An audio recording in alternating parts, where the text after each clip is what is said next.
teléfono! Ahí está mi teléfono. ¡No te filmando!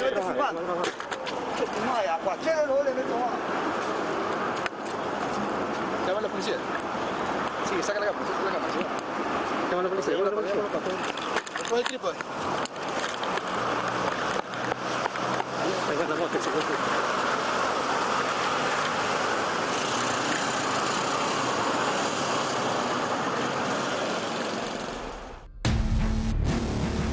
Muerto diario, 50, 60 muertos diarios aquí. ¡Ahorita acaba de morir mi esposa! Por hora mueren de a 4 o 5 personas, muy rápido.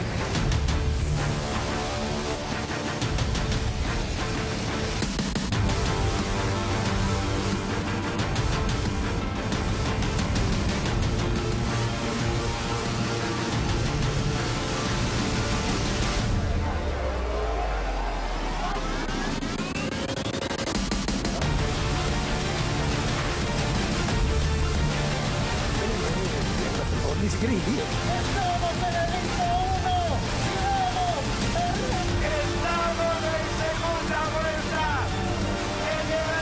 Creación del fondo del magisterio.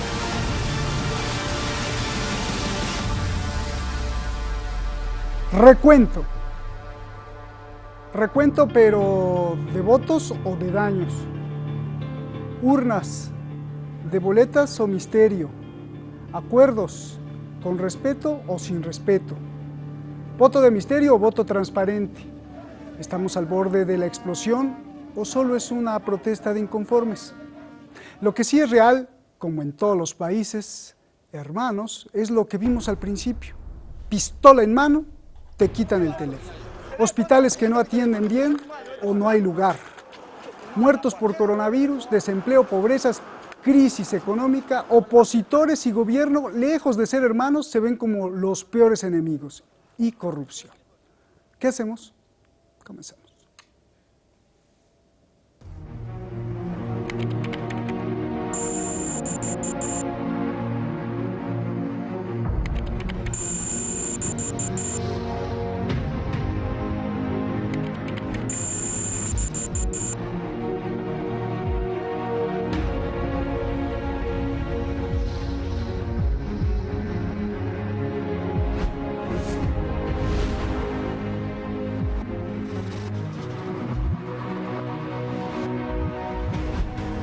La situación electoral en Ecuador es un caos. Pese a que los resultados indican al correísta Andrés Arauz como ganador de la primera vuelta, no tiene rival para ir al balotaje. Para crear este Ecuador de segunda vuelta. Un Ecuador próspero. Uno de ellos debe ser el rival, el candidato de los bancos o el candidato de los indígenas. Pero han pasado más de 12 días y el sistema electoral no ha sido capaz de decir quién es el ganador. Yacu Pérez, que encabezaba los conteos de votos, ahora está detrás de Lazo y denuncia fraude electoral. Nos quieren con trampas robar un proceso electoral que la ganamos, que nos quieran hacer perder en la mesa del CNE y decir como ustedes ya perdieron ahora para salvar el país. El indígena Yacu Pérez y el banquero Lazo quieren derrotar al candidato del expresidente Correa. Al principio llegaron a un acuerdo para el desempate a través de un estricto recuento de votos. Hay que contar voto por voto. Pero ahora todo se ha tornado caótico. Su solicitud de recuento quedó en suspenso al no lograrse mayoría en la votación del Pleno del Consejo Nacional Electoral. De los 5 miembros, 2 votaron a favor del pedido de Pérez, 1 en contra, otro se abstuvo y otro estuvo ausente. Creo que nunca habíamos llegado en este país a tener una protesta pacífica consolidada. Se pueden ver, lo único que queremos cambiar, que es realmente mejorar el Ecuador, un Ecuador de oportunidades para todos. Cuando no tienen de qué acusar a alguien, tienen que insultarlo, ¿no? Ya es un argumento ad hominem, no pueden refutar los argumentos, la idea, tienen que atacar a las personas. El espíritu democrático, el respeto a la ley y el respeto a las autoridades me obliga a esperar los resultados oficiales. El manejo ineficaz de las elecciones por parte del Consejo Electoral ha llevado al país a un hilo de confrontación.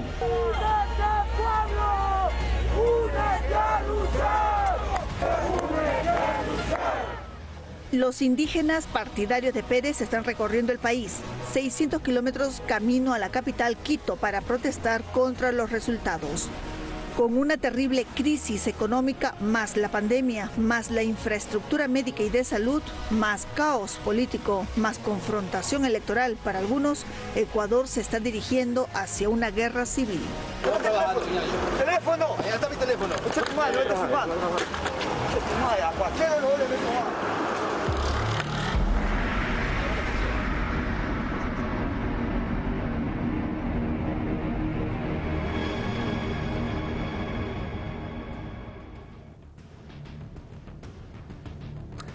Muchísimas gracias al equipo detrás de La Razón y muchísimas gracias pues, a usted, que es el principal protagonista. Usted decide qué toma o qué no de lo que se dice aquí en el programa. Vamos con nuestros invitados. Él es de familia de científicos e intelectuales, escritor y analista de los grandes problemas de la teoría política. Ciencia social y filosofía, formado en el Instituto de Ciencias Políticas de Moscú y también en Kiev cuando pertenecía a la Unión Soviética. Marco Robles, maestro, doctor, amigo, gracias por estar aquí.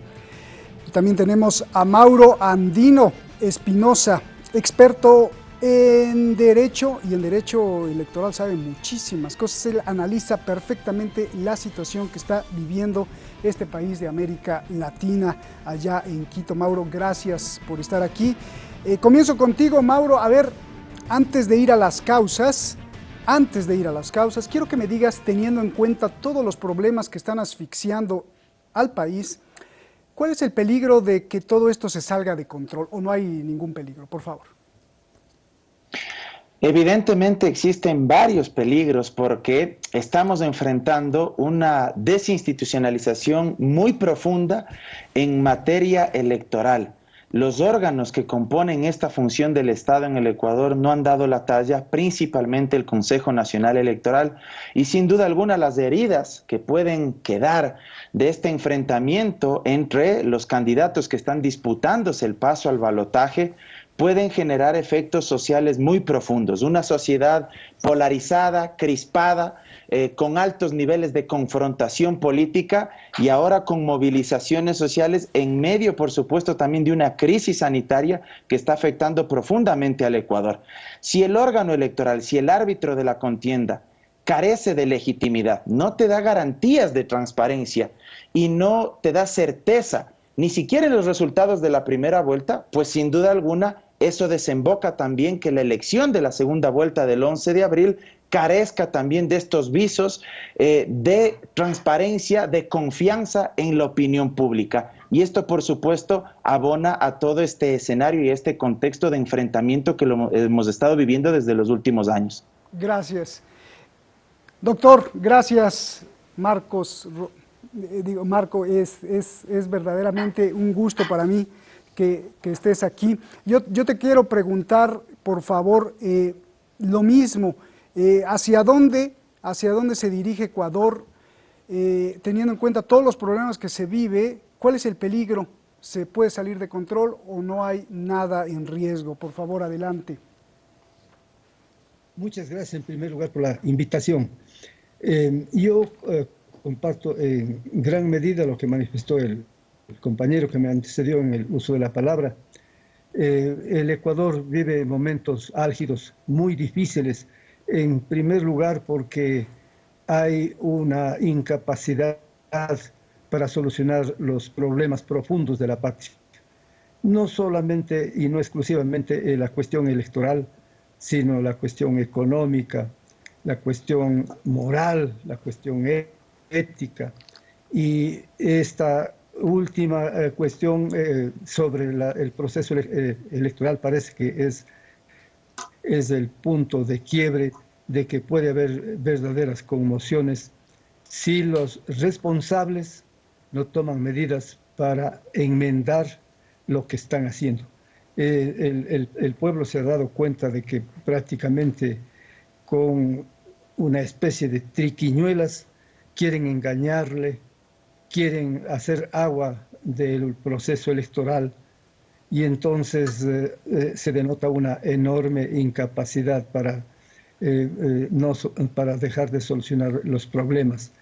incluso ni las primeras elecciones, como muy bien decía mi antecesor, no han encontrado solución.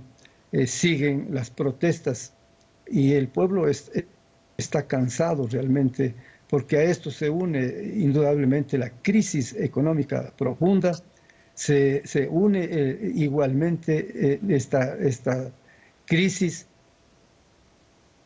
porque hay una ruptura tremenda de los estamentos sociales que probablemente las autoridades no se dan cuenta. Y esto del proceso electoral, ya reitero, es la piedra del tope. Bien, Marco. Van a haber problemas. Marco, sí. Ya lo pusiste tú ahí. ¿Es ineficacia lo que estamos viendo o es un plan para cancelar las elecciones? Bueno, eso no les ha faltado desde el principio, desde que se fueron a hablar pues con este maestro de la, entre comillas pongo, maestro de la organización de nuestras repúblicas, que alguna vez se decía que es simplemente una secretaría de colonias. Y entonces este señor Almagro, que es una figura muy triste a nivel continental, que es uno de los que hizo factible el fracaso, por ejemplo, del proceso electoral en contra de Evo Morales, y después se dio cuenta que no había ningún fraude. No sé qué consignas hayan traído, no sé qué quieran hacer con este proceso electoral. ¿Por qué no transparentar? Porque el rato menos pensado, el economista Arauz tenía como 40% de las votaciones, después apareció con 31%,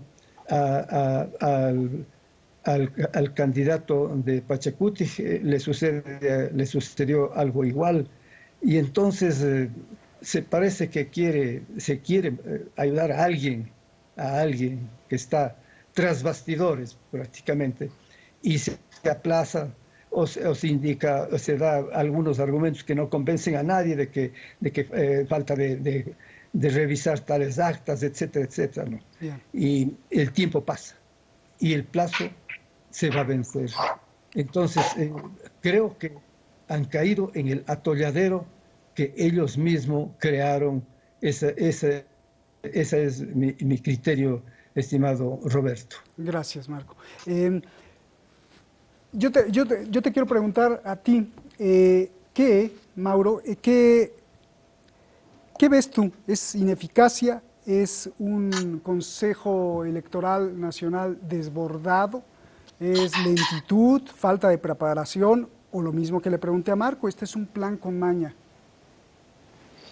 A ver, yo creo que las acciones del Consejo Nacional Electoral son el reflejo del retorno a viejas lógicas y a viejas prácticas de un Estado prebendario, de un Estado patrimonialista, donde los cargos públicos ya no son ejercidos por actores en función de sus capacidades o de sus competencias, sino más bien que se han convertido en cargos venales, que son objeto de transacciones políticas en función de favores o en función de en función del daño que puede ocasionar a determinados actores también. Es decir, el Estado ya no al servicio de los ciudadanos, sino más bien el Estado al servicio de las élites y de determinados grupos políticos y corporativos. En este sentido, la función electoral no ha estado ajena de todas estas situaciones. Nos faltaría tiempo para enumerar una serie de hechos en los que ha caído el Consejo Nacional Electoral, desde impresión mal de más de 6 millones de papeletas donde se equivocaron al imprimir erróneamente el logo de uno de los partidos políticos que auspiciaba una candidatura presidencial. Eso le costó cerca de $500,000 a los ecuatorianos, plata botada a la basura, por la que tendrán que responder algún momento, incumplimiento de sentencias del Tribunal Contencioso Electoral, eliminación arbitraria e ilegal de varias organizaciones políticas, quisieron proscribir ciertas candidaturas, es decir, una serie de acontecimientos que a uno le hacen prever que esto ya trasciende la mera incapacidad o negligencia manifiesta, sino que esto en determinados momentos ya tuvo otra intencionalidad. No hay que olvidarse que fueron reiteradas las ocasiones en que ellos insinuaron a viva voz la posibilidad de posponer la fecha de la primera vuelta electoral. Incluso se llegó a poner sobre la mesa la posibilidad de que para esta elección no sea obligatorio el derecho al sufragio, porque en Ecuador es obligatorio votar y hay una multa para aquellos segmentos de la población que deben cumplir con este derecho y con esta obligación constitucional. Sin embargo, en determinado momento se les ocurrió plantear la posibilidad de que por la pandemia no iba a ser considerado obligatorio el derecho al sufragio y que no se iba a establecer una multa, una sanción pecuniaria al respecto. Es decir, todo un entramado, toda una tramoya, una narrativa desde el poder para desmovilizar a los ciudadanos, pero también para ver si es que les permitía el contexto y el ambiente político cambiar la fecha de las elecciones e incluso, cambiando la fecha de las elecciones, autoinducirse a una posible causal de nulidad de todo el proceso electoral. Pienso yo, y esta es una hipótesis que yo le he venido manifestando, para dejar abierta la ventana de que, en caso de que no gane el candidato de preferencia de ellos, se declare la nulidad del comicio y se tenga que convocar nuevamente elecciones. Por suerte, y gracias a la presión de la comunidad internacional, de la opinión pública acá también, y de determinados medios alternativos a nivel comunicacional, se ha podido erosionar estas prácticas del CNE y no se ha permitido que consumen lo que en reiterados momentos han intentado ejecutar. Bien. Marco, te quiero hacer una pregunta muy importante que seguramente le servirá a todos los países latinoamericanos, principalmente también Ecuador. Comenzamos el programa con un video muy lamentable de un reportero, que me imagino que ustedes ya vieron, hace unos días, antes del Día de la Amistad. Estaba haciendo un stand afuera de un estadio y bueno, llegó un tipo con pistola en mano y los asaltó al camarógrafo y a él. Y también, porque mucha gente dice, ¿y eso qué tiene que ver? Bueno, pues eso refleja parte de la realidad. O sea, hay una crisis de inseguridad, hay robos, hay una crisis de coronavirus, vimos el año pasado muertos tirados en la calle, hay desempleo, hay una crisis financiera macro y micro bastante fuerte, hay una crisis política, hay una confrontación electoral. ¿Todo esto es síntoma de qué? Marco, es de la noche a la mañana. ¿Cómo nos explicas qué le está pasando a los ecuatorianos y a los latinoamericanos? Explícame, ya para qué más te pregunto. Bueno, lo que tú dices es una amarga verdad, una gran verdad amarga.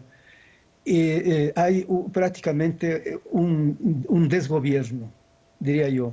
No hay la capacidad para enrumbar al país por los senderos, por lo menos de la tranquilidad, por lo menos de la moral y por lo menos de la dignidad.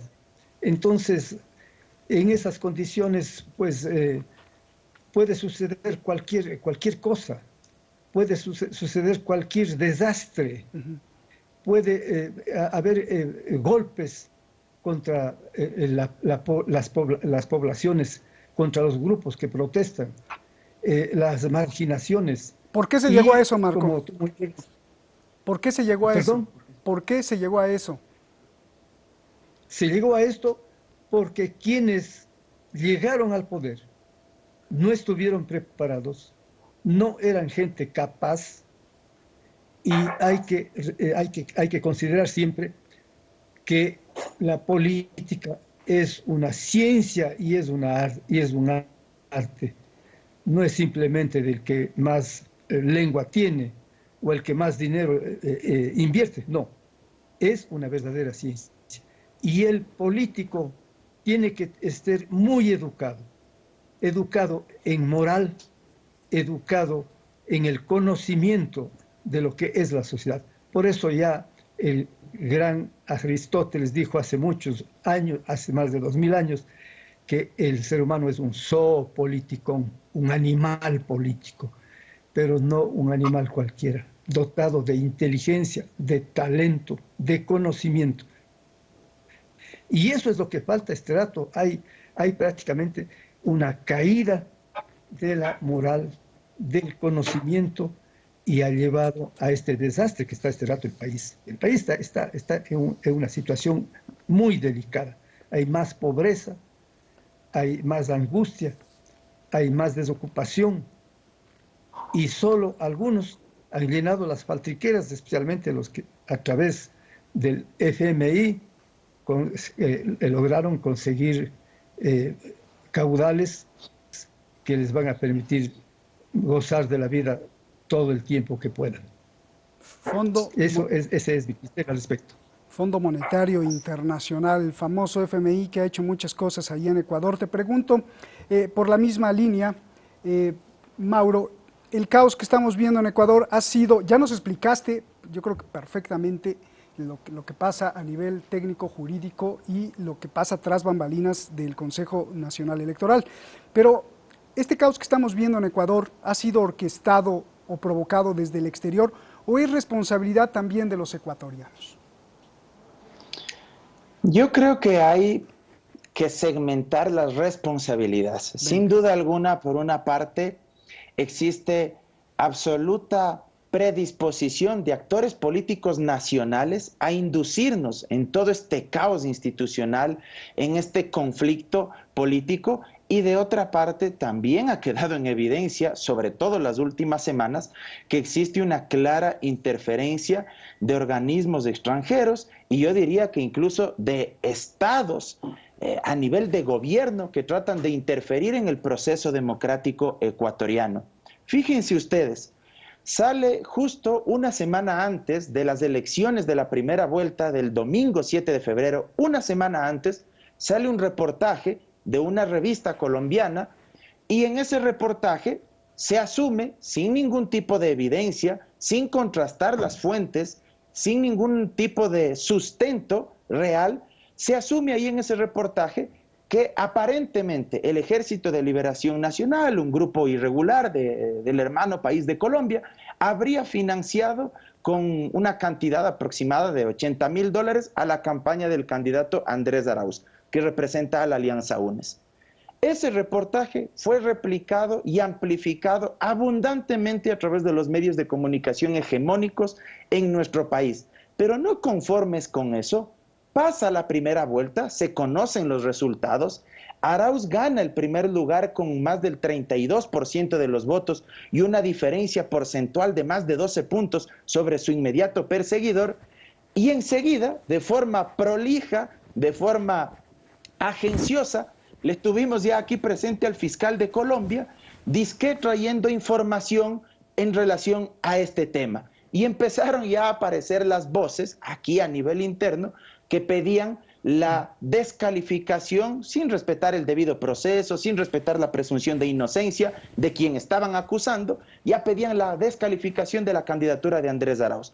Fíjate tú entonces cómo existe todo un concertaje, un maridaje entre varios actores nacionales, pero ya ahora también con el apoyo de actores mediáticos del exterior y también con actores institucionales que pertenecen a las funciones de otros estados. Bien. Entonces, es evidente que existe una serie de acciones para tratar de influir no solo en el proceso democrático ecuatoriano, sino para influir en la política nacional y en las decisiones que soberanamente debe tomarlas el pueblo y por supuesto sus gobernantes. Gracias, Mauro. Nos vamos. Marco, la última preguntita, 10 segundos porque ya tengo que cortar. Viendo todo esto y lo que nos explica Mauro y lo que nos explicaste tú, ¿tú no crees que hay dos poderes gigantescos en el mundo, en las sombras, que nos están echando a pelear unos contra otros, por ejemplo, entre hermanos latinoamericanos? Bueno, divide y vencerás. Siempre, desde los tiempos más antiguos, siempre ha existido un gran poder tras la sombra. Un gran poder.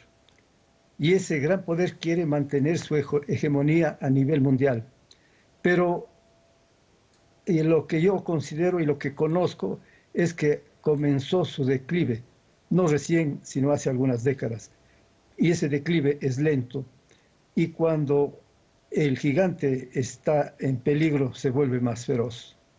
De ahí que nuestros pueblos latinoamericanos tienen que cohesionarse, tienen que unirse para no ser degradados. Claro. Lo que decía el compañero sobre la cuestión de Colombia es muy cierto.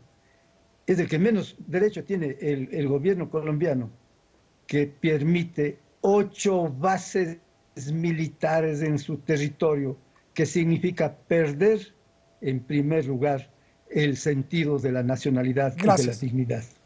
Quiero decir más. Marco, muchas gracias. Un abrazo grande a ti y a tu familia siempre. Gracias. Igual Mauro, manera.